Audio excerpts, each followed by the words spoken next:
And there we go. All right, y'all. Welcome back to the It Bees Like That podcast. As always, I'm your host, Chris. And today, let me clear this real quick. All right.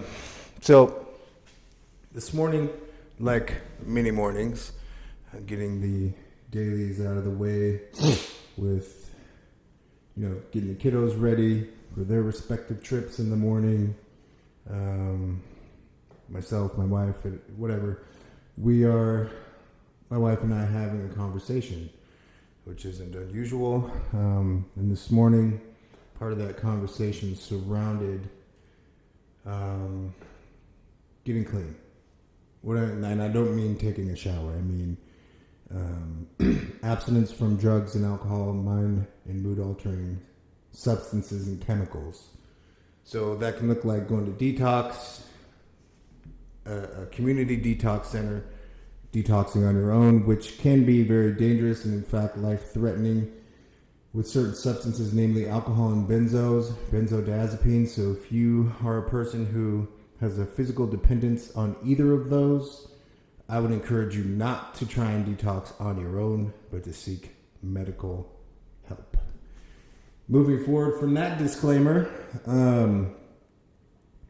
I have an opinion based largely on field research, meaning lived experience. I've been doing this addiction thing for a number of years, and I've been medically detoxed a number of times. And my first trip to a substance use disorder treatment facility was at the age of 15.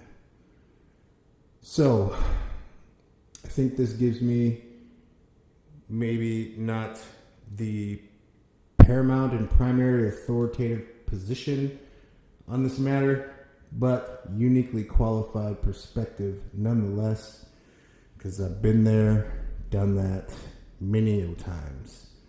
I have an idea that it isn't so much that a person, using myself as an example, it isn't so much, and I've been asked this, well, of the times that you've been detoxed and or have sought treatment for your addictions, why weren't you successful in maintaining abstinence and sobriety any of those times? And I say the same thing to everyone every single time. It's not that I wasn't ready. Ready means I'm like, okay, well, I'll just go. You could be ready to go, right? I didn't want to. I see these things as distinctly and vastly different. So different, in fact, that I would venture to say that there's a cavern of definition in between the two of these things, just in my view. My wife doesn't share the same opinion. She thinks they're closer to being the same. I just don't, and I'll explain why. Wasn't ready, or I'm not ready. It seems ambiguous, right? There's an open end there, which can be interpreted many different ways. Choosing not to do something is pretty succinct, definitive, and there's a healthy heaping dose of personal accountability there. Trauma and all that stuff aside, and I've said this before, stripping all of that stuff away, lived experience, trauma, child abuse, anything you can think of that we pile on top of things to justify how we process and handle them in our daily lives.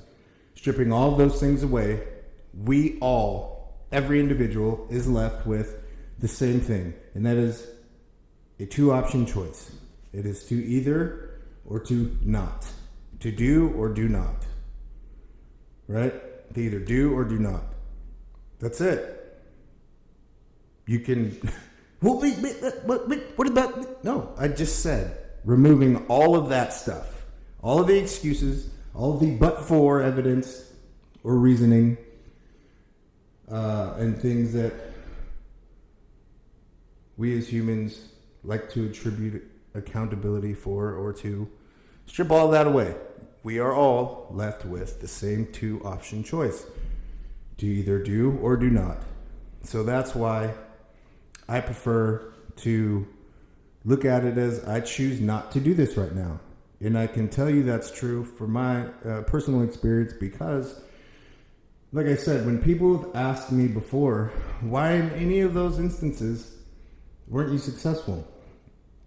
And I would say that within the context of sustained abstinence and recovery, yeah, I wouldn't classify any of those attempts as being successful. However, detoxing, stabilizing, those were successes, but the time to relapse became shorter and shorter. Does that make any sense? But again, I knew, and I'm going to tell you where this really became clear to me. I knew, and it's not a matter of being ready. Because not being ready signifies that there's something that we haven't learned that we don't know. And I'm telling you right now, if a person has been in active addiction for a number of years, there's not much they don't know, especially about their own personal addictions. Not a lot they don't know. We're pretty damn resourceful, right? There's no real latitude to feign ignorance when it comes to addiction. We know how the stuff works. We know the systems in place. We know how to work things. Why? Because we have to be resourceful. Because we lack things, most of us, in active addiction, like jobs, housing stability, regular food access, dependable income. So what do you think happens to the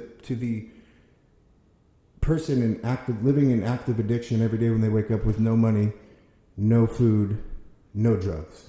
Do these things just manifest from the sky? No, they don't. We get up and we prioritize according to our perceived needs, right? Solution, meaning drug of choice. Everything else falls second. But we're damn sure going to make sure that we have access to our solution. This right here is an example defining without argument how resourceful we are as even people impacted by addiction living in our addiction actively. We're not ignorant to a lot. We may deny a lot as a defense mechanism, protecting our solution. But I digress. Moving back to ready or choosing not to. 100% of the time, barring the, clinical pathology, some endure and who have like clinical diagnoses for where symptoms present even beyond the point of abstinence and stabilization and detox and all of these things, we still see the presence of pretty clear mental health symptoms, illness symptoms, right? Barring that stuff, most of us, albeit kind of a little hinky, are just regular people dealing with some shit. And that's the long and short of it. We love to sensationalize things and glamorize things and over dramatize things and do our best to find even the nobility in the victim role. I've done it. I can speak on it because I did it. Right? I did it. And I can laugh about these things in my life, these experiences, because I don't give a damn what anybody says. There's comedy and tragedy. If you can't laugh at it, I don't know. Did you really live it? Did you really experience it? Anyway.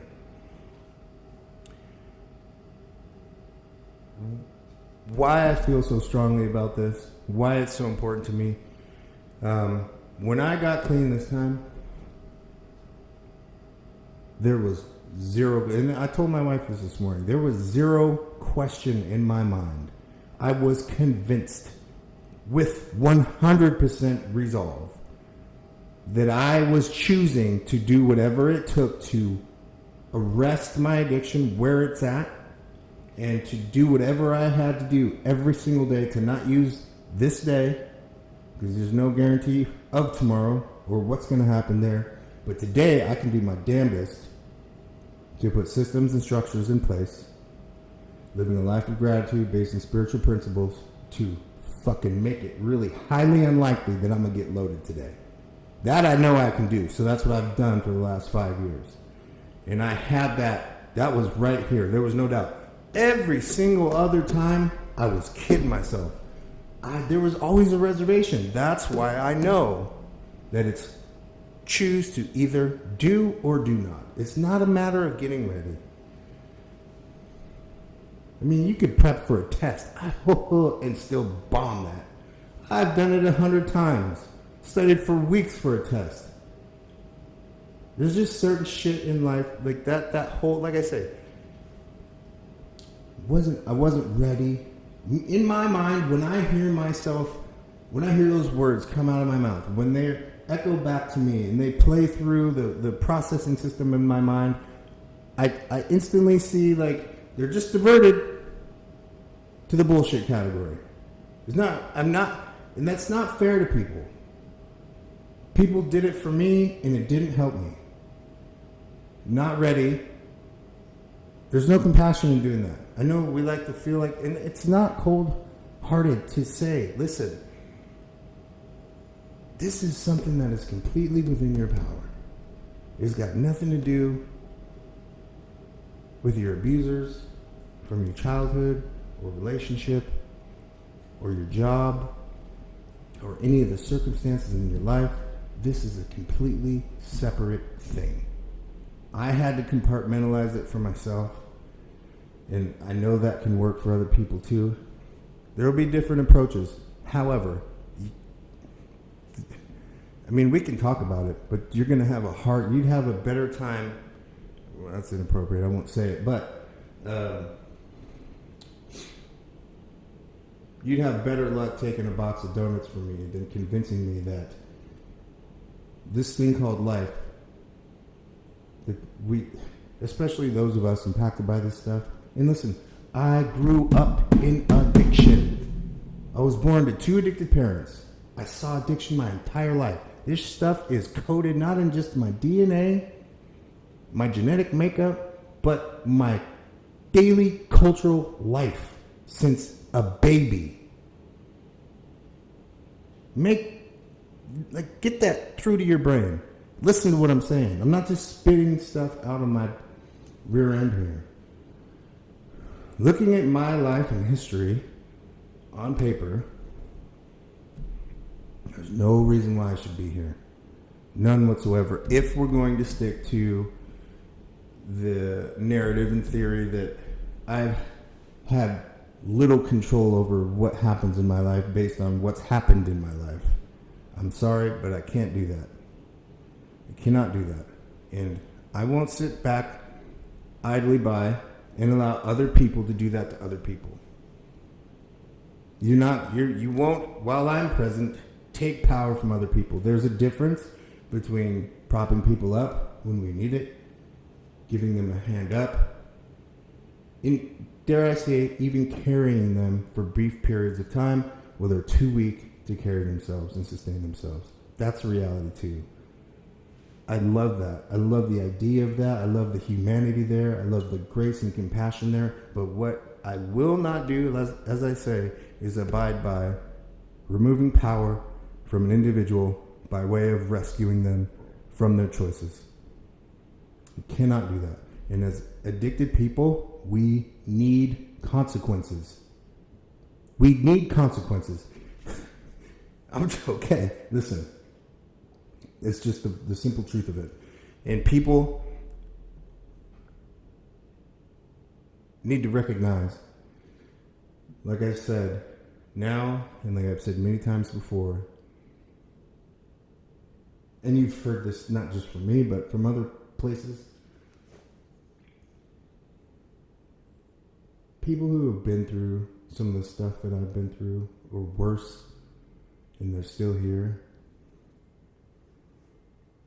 whether or not they're building their voice, whether or not they're building confidence, skills, whatever, Doesn't matter. I know that every one of those people, barring the examples that we've already discussed, that choice that to either do or do not is available to them as well. It's true. That's just the truth of it. It is the truth of it. If that weren't true, I wouldn't be sitting here running my mouth on this podcast right now. Because nobody pulled me out of it besides God. I mean, I had some support on the way, sure. But all of that dark, shadowy work, I had to do that on my own. And I had to choose to get up and do it. No matter how scary, no matter how discouraging, how painful, I had to face all that stuff. And I'm telling you right now, I say it all the time, there's nothing remarkable about me that sets me apart from any other person. I have the same range and gamut of emotions. I'm affected by heartache and love and all of the stuff the same way as everybody else. I get hungry, I bleed, I breathe, I sleep. All of it. Just a human being. I've heard people say to me that I've made it look easy. Well, thanks. But and I've done my best to try and include more of the real story. But you've gotten highlights. You know, that's how all of this stuff works, you know, unless it's just a true, painstakingly slow process of documenting every single thing. But even still, you can't, it's really hard. I don't know if I could do it, get that emotion and experience through a camera and audio equipment and delivered to you in a way that in real time I went through it. I don't know. Especially for the person who's not lived through similar experiences. I don't know that I would be able to do that for you. But what I can do is deliver my story, experience, strength, and hope, and my opinion on things, and what has and what hasn't worked for me. You know, people want to talk about challenges, you know, socially, mentally, spiritually. I've fought a lot of them. I'm not exactly set up in such a way that the systems were designed and meant to work properly for me, but I've freaking found a way to make them do it. I had a conversation with someone yesterday, a professional peer, and I think, I'm big on energy, and this person has very good energy, and I wouldn't be uncomfortable calling this person my friend, even though we don't know each other very well. But we had a talk again, and I've shared this with y'all before, about I talk about my experience with the family court system, because although my wife and I were impacted together, we both had to walk our own pathway here. So, and I can't tell her story. That's hers, and I wouldn't presume to do that for her or anybody else. But something that I've said repeatedly, and that I will continue to say and suggest that people do, and just in life, this is just a good practice for life, is set a daily standard of living, personal daily standard of living that is so high that it does a couple of things, but two most importantly, and that is raise the baseline level of expectation for treatment. And what's that mean? How the people in the world around you allow them to interact with you. Because you're not vibrating down here, you're vibrating up here. So if people are vibrating down here, and they try to get you to vibrate down here with them, all those efforts are just going to be released around you as fodder, rarely anyway, impacting you, because they can't operate up here. So these people who are vibrating here are going to have to begin to operate here. They can't do the same shit here or here that they were doing down here, because this frequency doesn't operate here. Does that make sense? So you're requiring people to then really meet you where you're at. It doesn't always have to be meet me where I'm at, where it's big eyes and little U's, where I'm way down here and this is the perceived authority figure up here. No.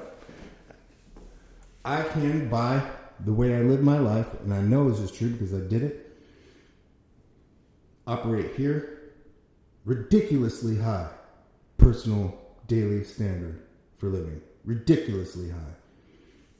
People have to come here. They have to. And I continue to do that today, although I've eased up a bit, just because my personal life isn't so intense anymore. Then I don't have, I have eyes on me this way, but I don't have as many in the way I did as when we were impacted by the family court system. At any rate, these are strategies that worked for me and continue to work for me, or they just won't work for me. You don't know that because you've never done it. I'm just not that confident. Not yet. It comes with practice. You build into stuff like this.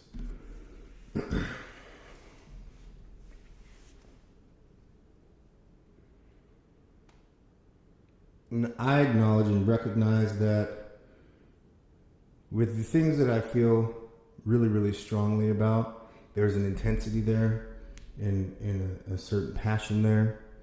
But I feel like there really has to be, because people have to understand how serious these matters are, because they can change a life.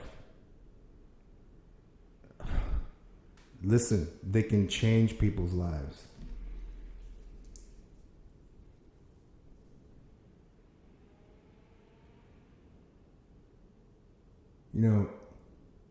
Within my family, I can't, on either side, and if this hurts some feelings, I apologize, but I can't on either side think of a single adult growing up that I can point to and say, that example, that demonstration, that is what I want to live up to. That's what I aspire to. I've never had that.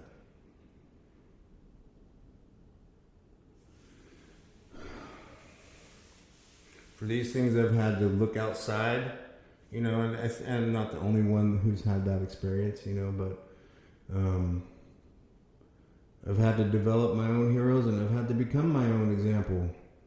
And this is another place where I pull a lot of personal power from and confidence from.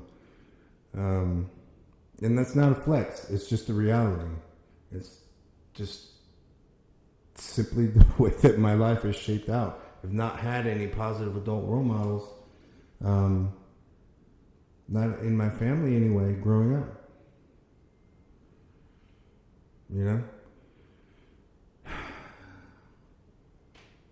No, consistent example, nothing like what my wife and I are today. Now, I do have adults in my life today that are these examples, and that I have tremendous respect for. But I wouldn't have those relationships, again, had I not done that shadow work in the choose either to do or do not.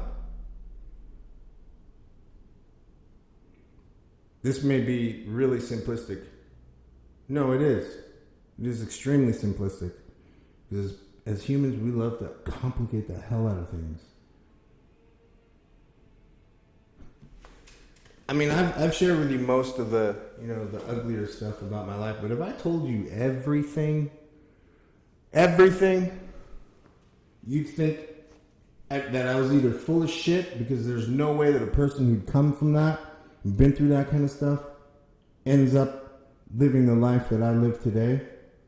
No way. 1 in a million shot. It doesn't happen, because you see so often the story not end that way, or grow into that version that I have.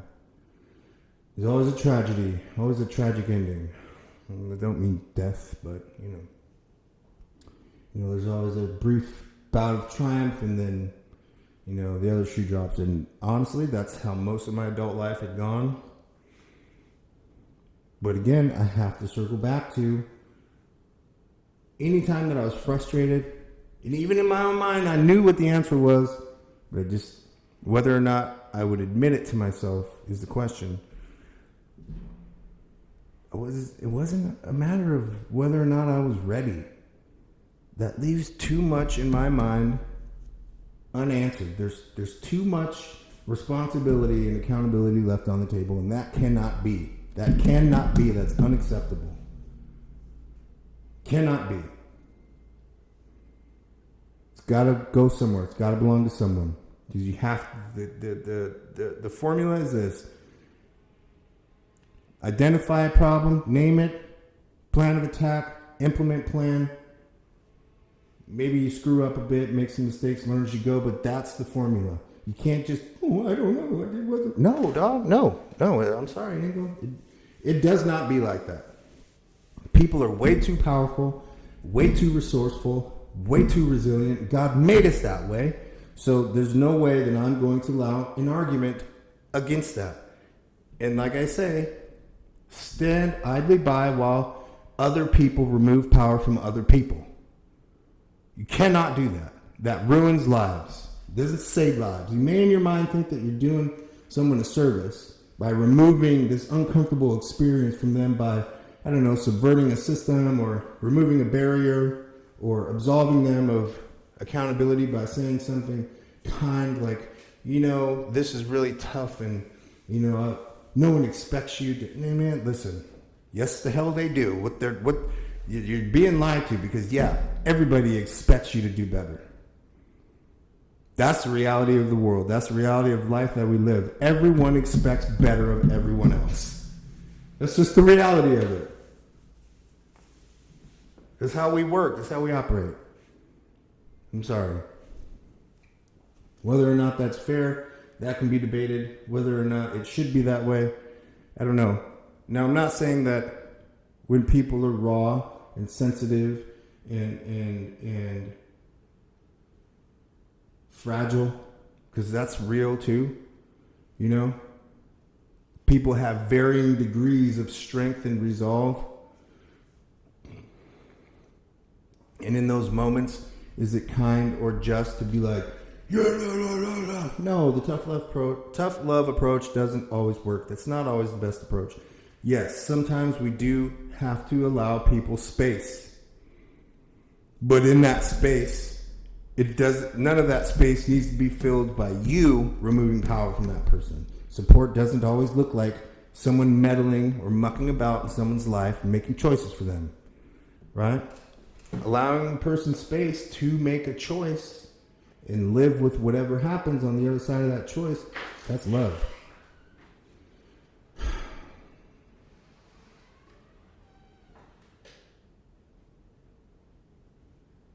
Anyway, if you didn't do it on the way in, please do it on the way out. Hit that like, subscribe, post notification bell so you can stay up to date on all of the truly inspiring, enlightening, powerful things we talk about here on the It Bees Like That podcast. And, peace, y'all.